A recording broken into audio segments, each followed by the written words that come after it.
Hello, this is Ryan Carbone and Craig Barnell with another episode of If You Don't Have It, You Can't Sell It.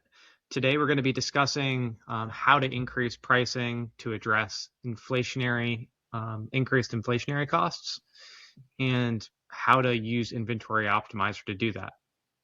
So, Craig, I'm going to hand it off to you.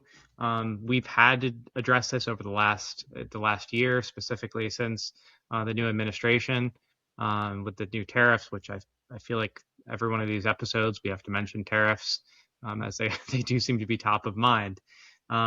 So, how have you navigated increasing your pricing among your items? So, Ryan, one of the advantages of being a little bit older is that I've been through inflationary environments before. And, the first thing is don't panic, right? There's a saying, a rising tide raises all boats. Well, if the costs are going up across everything, it's unfortunate, but it is what it is. So, you don't want to overreact. You surely don't want to underreact. You still have to have a plan, but you don't want to overreact.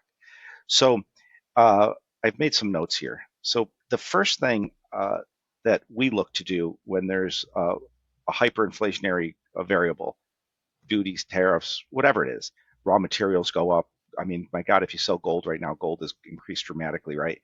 So whatever the input is that's causing the inflationary issue, the question is how do we deal with it as a retailer, right? Because ultimately we contract manufacture and we need to sell stuff.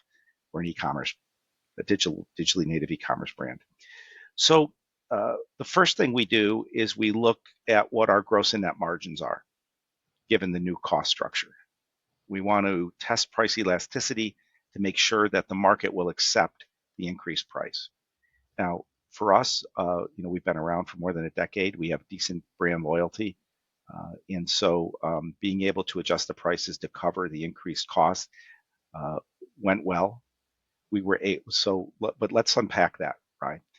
So when we say it went well, what does that mean? Well, what that means is we A/B test. We took a look at what are our page view sessions and conversion rates at, let's say, for example, $20 for the widget, and selling it on Amazon. Let's say there's a 30% price increase plus the 15% fee. So we went from 20 to 27.50 in this hypothetical example. So the question then becomes, right? That's a big price increase. You hit the button and you're like, oh my God, I hope. So you measure everything. You measure page view sessions and conversions as your first line of defense. And you look for consistency. If page views drop, less people to talk to, conversion rate better go up. Otherwise, you're going to lose volume. And so across a broad, looking at our products across horizontally, the broad nature of our products in multiple different categories, we really saw little to no major impact. There were some anomalies and some things that struggled, but if we couldn't get the price increase accepted by the market, we just couldn't sell the product because the margin had been eroded so substantially.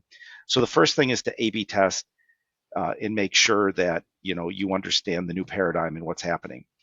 On the other side of what you do to help us from Inventory Optimizer standpoint, since Inventory Optimizer is downloading the data continually and reforecasting daily, some of our products we order monthly.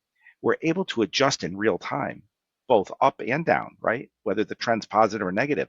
So we never get caught crazy long in inventory because the system is adapting and reforecasting so quickly that we're able to make those adjustments. We were ready to skip orders if demand dropped substantially. We would have just not ordered, because if you're ordering monthly, our system would have told you, hey, you've got enough to cover, you don't need to order this time. We did have a couple isolated SKUs as a couple minor issues like that, uh, but our A/B testing bore out that the market was more than willing to accept the price increase to cover the additional cost, and so that wasn't a major issue. Um, the other side of that is what can we do to lower costs? And you and I did a podcast just recently about that. There are ways to look to lower costs, whether it's a new manufacturer, whether it's someone who has higher MOQs but lower cost per piece, and those types of things. And again, in this type of inflationary environment, where procurement costs have gone up, I mean, you talk 6, 7, 8% inflation. We're talking 30% increases, 35, 40% increases. Uh, these are major, major concerns, and it pays to be nimble. An inventory optimizer can create an environment where you can be nimble. You can change your manufacturing. And for anyone who wants to learn about that, Ryan can put a link at the bottom to the podcast that talks about that portion of it.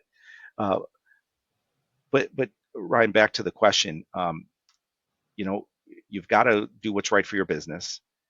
You've got to adjust based on the current inflationary environment, and then you've got to measure it and make sure that you measure all of your KPI to make sure that you understand how it's impacting your business, and what you can do to mitigate that. Interestingly, with an increased retail price point, margin, the amount of the it changes things pretty dramatically. And so what we were able to do is not only get the market to accept the price increases, we were also able to reduce a couple percent of ad expense across our entire catalog. And our total ad budget across all of Fishers Finery is a couple $1 million a year. So being able to carve out a few percent off that ad budget is a substantive change in profit. So knock on wood, things have gone well even with this very difficult time. It's great to hear.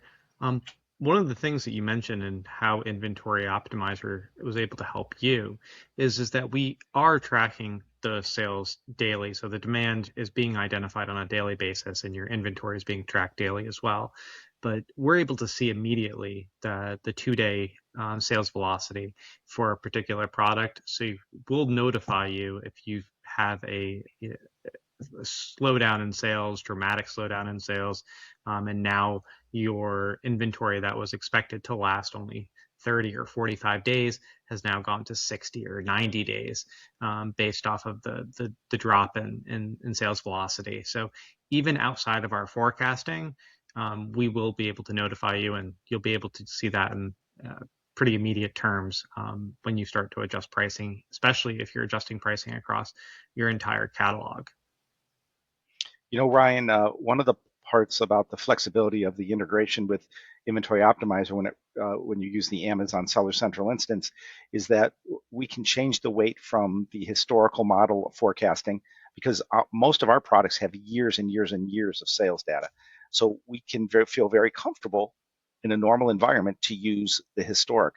But in an environment where you're changing cost 35%, we can morph from using the historic information to more of the real-time sales velocity information, in that screen that you and the development team built that allows you to alter how you want to weight each portion of the forecast becomes very impactful in this environment. Yeah, and that could be done on on the SKU level or on the supplier level.